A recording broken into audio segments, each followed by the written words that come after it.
विश्वानि देव सवितर्दुरितानि परासुव यद्भद्रन्तन्यासुव। ॐ शान्ति शान्ति शान्तिः। ॐ श्री परमात्मने नमः। ॐ श्री गुरुभ्यो नमः। ॐ सर्वेभ्यो नमः। ओम वैदिक संस्कृति, इसके अंतर्गत हम अध्ययन कर रहे हैं प्रातः काल किए जाने वाले जो विधि के सम्मत कुछ नित्य कर्म है। उसमें संध्या उपासना आती है जिसको ब्रह्मयज्ञ कहते हैं, अग्निहोत्र आता है और फिर एक संध्या शाम को भी हम कर लेते हैं। प्रातः काल की संध्या को ब्रह्मयज्ञ कह देते हैं। यदि शाम को भी आप करते हैं तो चूंकि इसका क्षेत्र इतना व्यापक है कि हम किसी एक काल विशेष और स्थान विशेष और समय विशेष को इस ब्रह्म यज्ञ से संबंधित नहीं कर सकते। ब्रह्म यज्ञ किसी न किसी काल में किसी न किसी समय कहीं पर सूर्योदय होता ही है। इस समय भी हम बात कर रहे हैं या इस समय आप देख रहे हैं तो हो सकता है कहीं पर शुभ प्रभात हो रही है। तो इसलिए प्रत्येक समय साधक के लिए साधना के लिए उपयुक्त समय होता है। फिर उसमें बात आती है उपयुक्त, उपयुक्त तर, उपयुक्त तम। दो विषय होते हैं, तरप तमपौ घह। व्याकरण शास्त्र में महर्षि पाणिनि जी ने कहा कि भाई ये तो है, जैसे इंग्लिश में कहते हैं ना गुड बेटर बेस्ट, तो ऐसे कुछ डिग्रियां निर्धारित की हैं।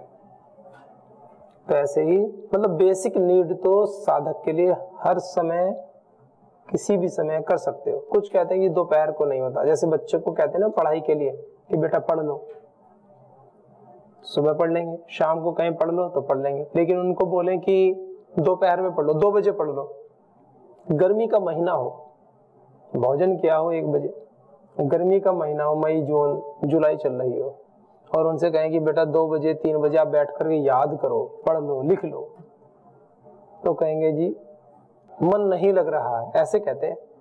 वहीं दूसरी ओर जब मई जून में कोई परीक्षा होती है और दोपहर के 2 से 5 का समय उनका दिया होता है, उस जो भी उनका एडमिट कार्ड होता है, और जब वो जाकर परीक्षा देते हैं पूरे वर्ष की, पूरे 6 महीने की या वर्ष की जो भी है, कोई कॉम्पिटिटिव एग्जाम देते हैं 2 से 5 के समय में, उसी गर्मी की ऋतु में, तो उनको 3 घंटे का पता भी नहीं चलता। ऐसी एकाग्रता होती है कि टीचर भी कहता है कॉपी दे दे 5 बजे, फिर भी कहेंगे थोड़ा सा और बचा हुआ है। वो क्या है? वही व्यक्ति है, वही काल है। तो हमें इस बात का विशेष ध्यान रखना है कि काल की सीमाओं से पार रहना है साधक के लिए विशेषकर। तो काल हमने अपने से बना लिए होते हैं। ये मानते हैं कि प्रातः काल का समय थोड़ा अधिक उन्नत होता है। प्रातः काल के समय में सत्व की प्रधानता होती है, दोपहर को रजस की प्रधानता होती है, शाम और रात्रि आते आते तमस की प्रधानता हो जाती है। तो वो किस दृष्टिकोण से है कि भाई एक सामान्य व्यवहार है कि लोक में व्यक्ति कार्य कर रहे होते हैं। तो चलिए इतना एक विषय है कि भाई एक प्रधानता से इस प्रकार का वातावरण रहता है, हमारी क्रियाएं होती हैं उसमें, तो इसमें इस दृष्टिकोण से। लेकिन साधना का पक्ष तो इससे कहीं परे है। साधना यदि इस चीज से बाधित हो जाए कि अभी 11 बज गए, अभी 10 बज गए, 2 बज गए, 3 बज गए, साधना यदि समय से बाधित होने लगे तो साधक के लिए बड़ी चिंता का विषय है। साधना समय से बाधित नहीं होनी चाहिए।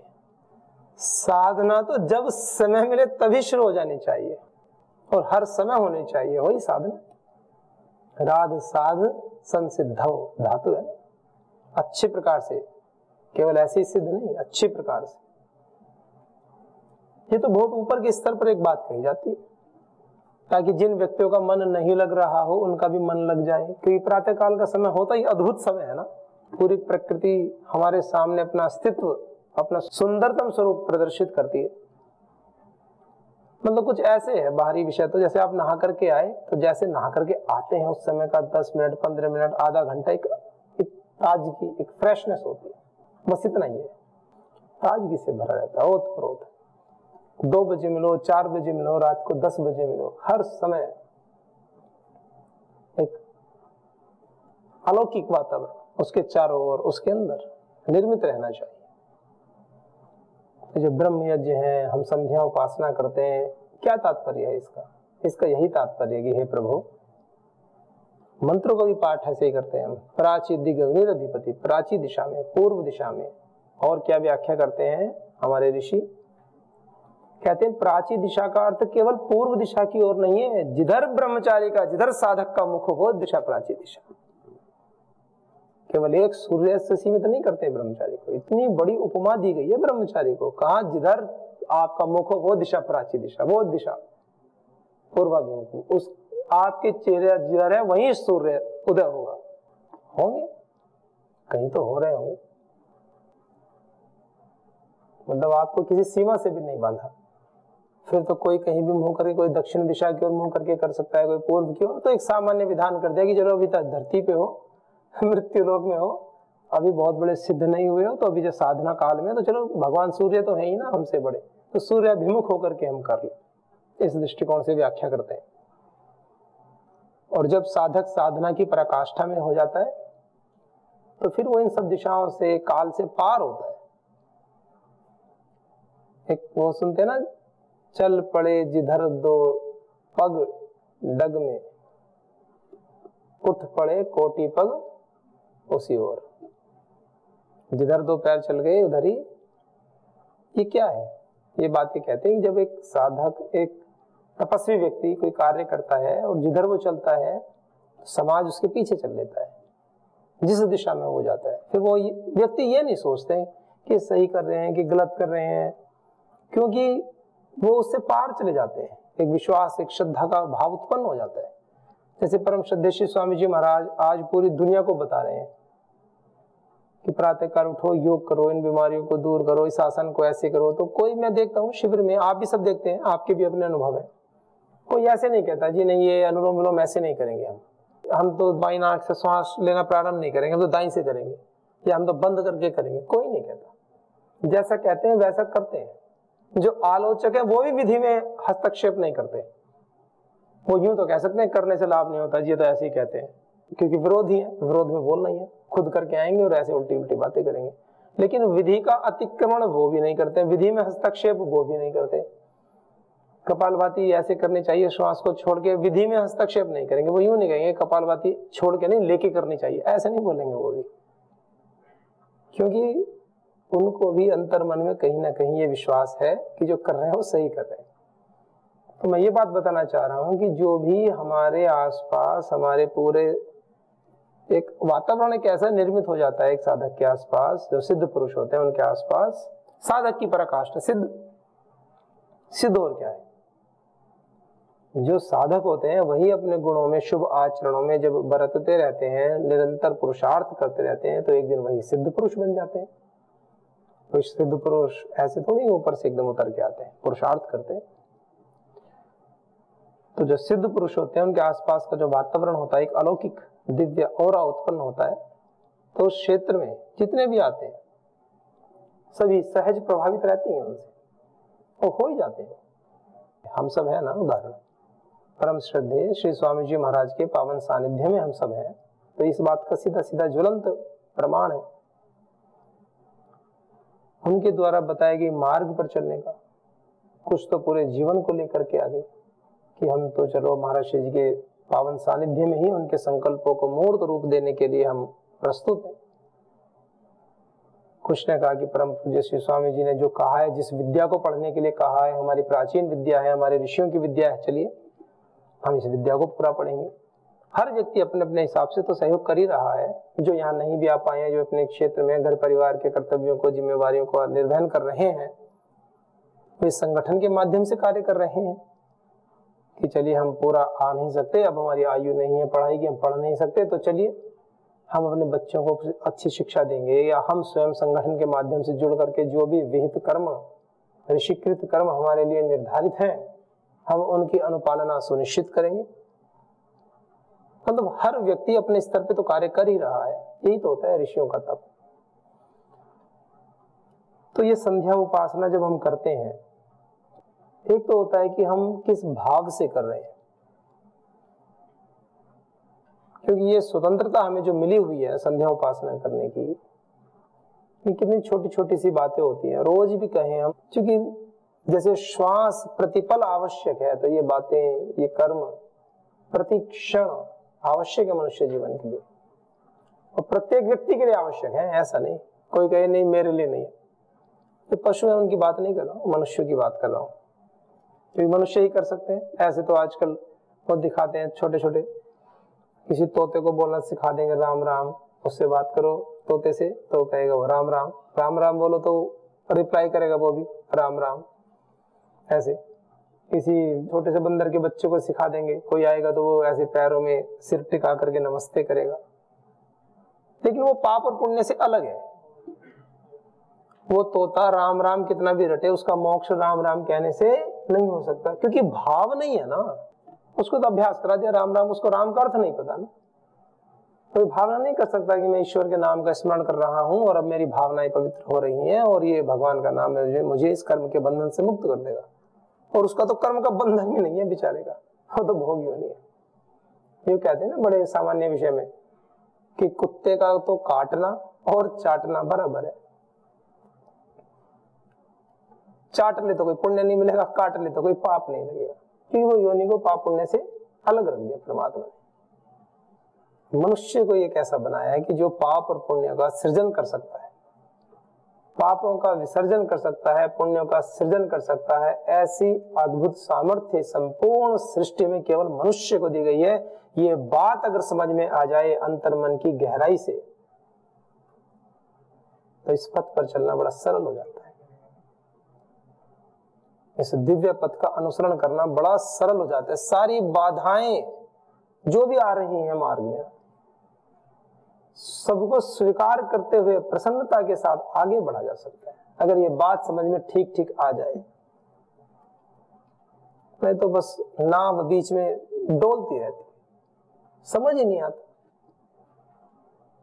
और एक दिन पलट जाती, और तैरना भी नहीं आता। कम से कम तैरना भी आना चाहिए साधक को। तैरने का तात्पर्य क्या है? अपने चित्त की स्थिति आनंदित रखनी चाहिए प्रत्येक परिस्थिति में, यह है तैरने से तात्पर्य। थोड़ी सी प्रतिकूल परिस्थिति आई और बह गए, बड़े बड़े निर्णय ले लेते, बड़े बड़े। ईश्वर ने इस पथ पर चलने का सौभाग्य प्रदान किया है। बहुत धन्यवाद के भाव से जीना चाहिए, कृतज्ञता के भाव से जीना चाहिए, और कोई भी परिस्थिति कभी ऐसी नहीं होती जिसका निराकरण न हो सके। शेयर कर लेना चाहिए, किसी को बता देना चाहिए। अपने जीवन में गुरुजन है, माता पिता के रूप में तो है ही, हम बड़े स्तर पर भगवान के रूप में रख सकते हैं अपने लिए। ऐश्वर्यवान है, हर विभूति से संपन्न है। भगवान राम कहते हैं, भगवान कृष्ण कहते हैं, अपने गुरु को भी उस पद पर रखें, गुरुदेव के पद पर रखें, अपने मित्र के पद पर रखें।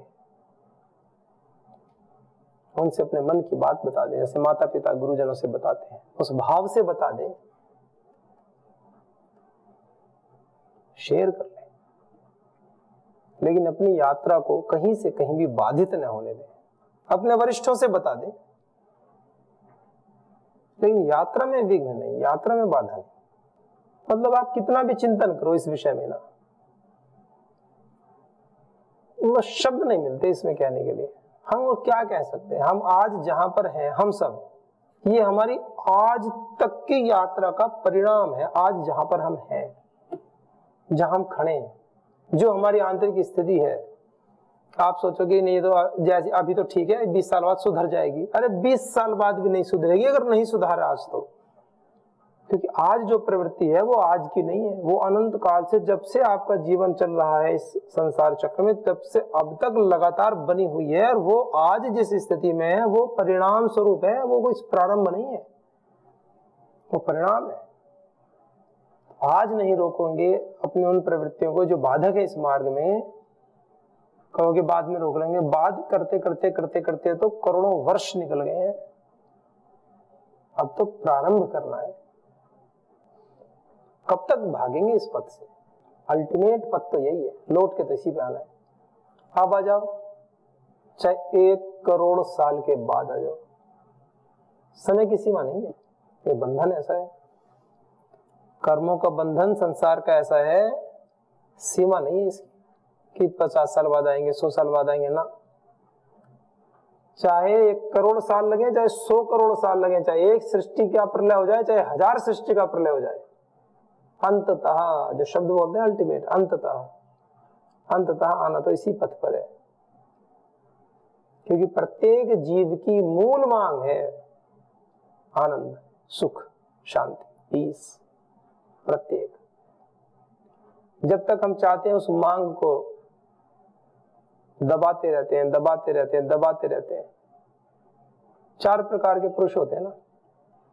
एक तो वो होते हैं जो अपना हित छोड़ करके भी दूसरे का हित करते हैं, स्वयं थोड़ा नुकसान भी सह लेंगे लेकिन दूसरे का अहित कभी नहीं करते, उनके हित में लगे रहते हैं।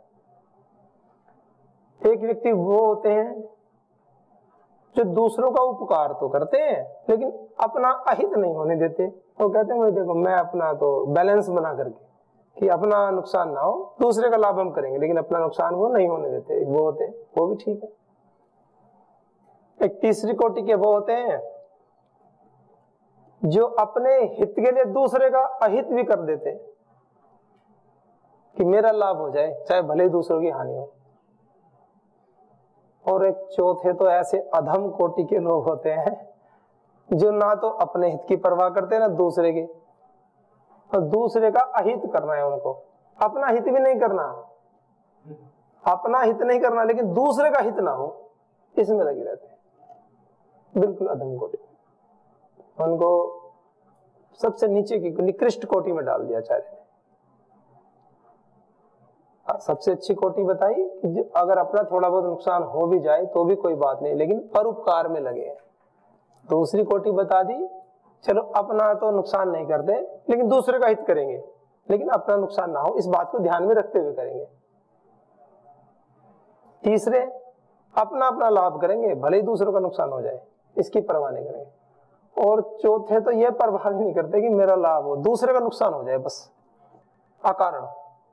कोई खुश मिल जाए तो बस लग जाएंगे, इसको दुखी करना है, उसको क्या मिल रहा है इससे मतलब नहीं है, उसका लाभ हो रहा है कि हानि हो रही है उससे मतलब नहीं है, दूसरा सुखी क्यों है।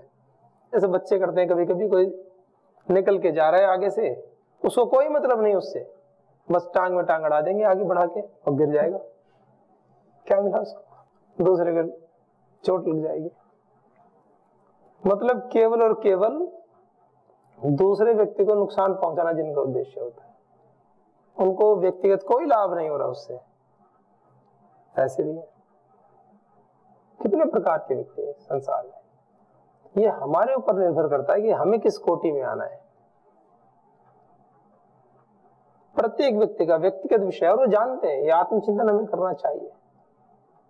हमारे द्वारा किसी व्यक्ति का कितना उपकार हो सकता है उसको प्रतिक्षण उस पर विचार करना चाहिए। अपनी शक्ति का पता होना चाहिए। एक होती है सामर्थ्य, एक होती है योग्यता, पता होना चाहिए। और सामर्थ्य का विकास करते रहना चाहिए, योग्यता का विकास करते रहना चाहिए, ये पहली मांग है। एक सेकंड भी हमें अनप्रोडक्टिव नहीं होना चाहिए, कुछ ना कुछ करते रहें, पढ़ाई करें, कुछ काम करें, अपने स्किल में डेवलपमेंट करें, संगीत है वो सीखें, भजन, बांसुरी, तबला, जो भी है, वीणा। मतलब शरीर को, मन को साध कर रखना, इसलिए तो है साधु। साधु का अर्थ केवल लाल कपड़े पहनने वाले साधु नहीं, बड़ा व्यापक अर्थ है साधु। बताइए ना धातु राध साधु संसिद्धो, जो अच्छे प्रकार से अपने को सिद्ध कर लेता है, अपने ऊपर नियंत्रण करता है, वो साधु। हम सब साधु ही तो है, साध रहे हैं ना, साधक है हम सब, एक ही धातु से बने, साधक भी, साधु भी और सिद्ध भी। तो हमें सभी को पूर्णता के साथ जीना है। और एक पुस्तक में तो ऐसे पढ़ रहे थे, उसमें कहा कि एक दिन भगवान बन के जिए, ऐसे एक भाव है, एक महापुरुष का भाव है, उनके मन की बात है। तो उन्होंने कहा कि साधक को एक दिन भगवान बन के जीना चाहिए, कि अब फील करना चाहिए इस बात को कि भगवान कैसे जीते हैं। फिर कहेंगे भगवान तो भाई हमें पता नहीं कैसे जीते। तो जो भी महापुरुष हैं, जो भी बड़े पुरुष हैं, उन जैसा कि हम जिएंगे, उनकी जैसे लाइफ, उनके जैसे विचार हम अपने मस्तिष्क में लाएंगे, हमारी इंद्रियां वैसे कार्य करेंगी, उस भाव में देखेंगे। इंद्रियां भी तो कई प्रकार से देखती है ना। एक सामान्य आंखें होती है, वो देखती हैं व्यक्ति को, विषयों में देखती हैं। दूसरी आंखें होती है, उसमें उत्कृष्टता देखती है, उन्नत अवस्था देखती है। और एक अवस्था होती है वो उसमें दिव्यता भी देखती है। दिव्यता, सामान्य, उत्कृष्ट और दिव्य, कैसे देखना है, कैसे प्रयोग करना है तो हमारे ऊपर है ना। देखने वाले के अतिरिक्त कोई नहीं जान पाएगा आप कैसे देख रहे हैं, वो आपको पता है आप कैसे देख रहे हैं। ये नितांत व्यक्तिगत विषय होते हैं, साधना का विषय। किसी को कोई प्रमाण पत्र देना है हमें स्वयं को देना है, हमें खुद को देना है।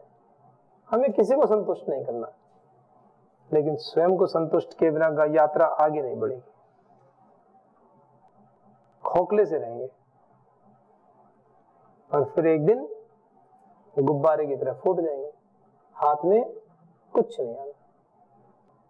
तो अत्यंत सजग रहते हुए, सरल रहते हुए, गंभीरता से युक्त होकर के और प्रसन्नता को खो दो ना।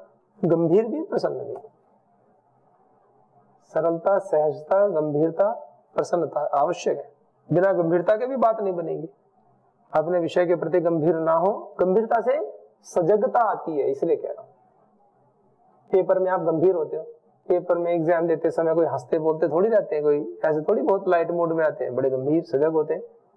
और यदि गंभीर होकर बैठ गए और चेहरे पे बल डालिए 12, परेशान हो गए, तो जो याद है वो भी भूल जाओगे। वहां गंभीरता भी आवश्यक है और आपकी सरलता भी आवश्यक है, सहजता। अगर आप सहज नहीं हुए तो जितना याद किया वो भी भूल जाओगे। आप में से कईयों के अनुभव होंगे, पेपर देते समय भूल गए और जैसे ही कॉपी आचार्य जी को दी, गेट से बाहर निकले और इसका तो ये उत्तर था, किसी से पूछा भी नहीं है भैया आपने कहां से आ गया। याद तो था, लेकिन आप थोड़ी सी टेंशन तो थी पेपर के समय, सहज नहीं।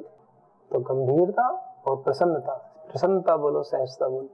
साधक को दोनों चीजें साथ साथ लेकर के चलनी है, विपरीत नहीं है, विरोधी नहीं है, सहयोगी।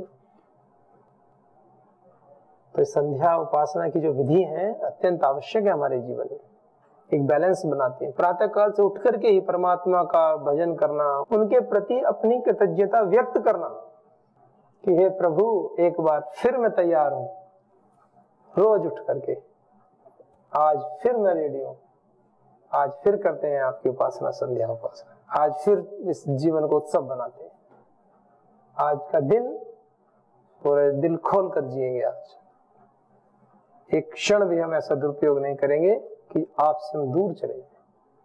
अपने हर कर्म को आपकी साधना बनाएंगे। मेरे हाथ से लिखा गया एक एक शब्द आपकी साधना में प्रस्तुत है। अक्षर ब्रह्म है ना, विद्या के अभ्यास में है तो मेरे हाथ से लिखा जाने वाला एक एक अक्षर ब्रह्म है। मेरे कानों में जाने वाला एक एक शब्द, में जिन शब्दों को सुन रहा हूं वो ईश्वरीय वाणी है। मेरी रसना जिस स्वाद का प्रयोग कर रही है वो दिव्य स्पर्श, वो दिव्य गंध जो मेरी नासिका स्पर्श करती है, वो दिव्य स्वाद जो मेरे प्राणों को संचालित करता है, वो सब आपके लिए प्रभु, आपको ही अर्पण है। तेरा तुझको अर्पण, क्या लागे मेरा। इस दिव्य उच्च भाव से हम अपने जीवन को दिए तो अत्यंत आनंद के साथ में यात्रा चलती रहेगी, आगे बढ़ती रहेगी। तो उस ईश्वर की पावन छाया में, अपने गुरुजनों के पावन आशीर्वाद की छाया में, उनके संकल्पों को जो मानवता के हित के लिए सदैव स्मरण रखते हुए अपनी यात्रा को आगे बढ़ाएं। आइए आज के संग को विराम देते हैं।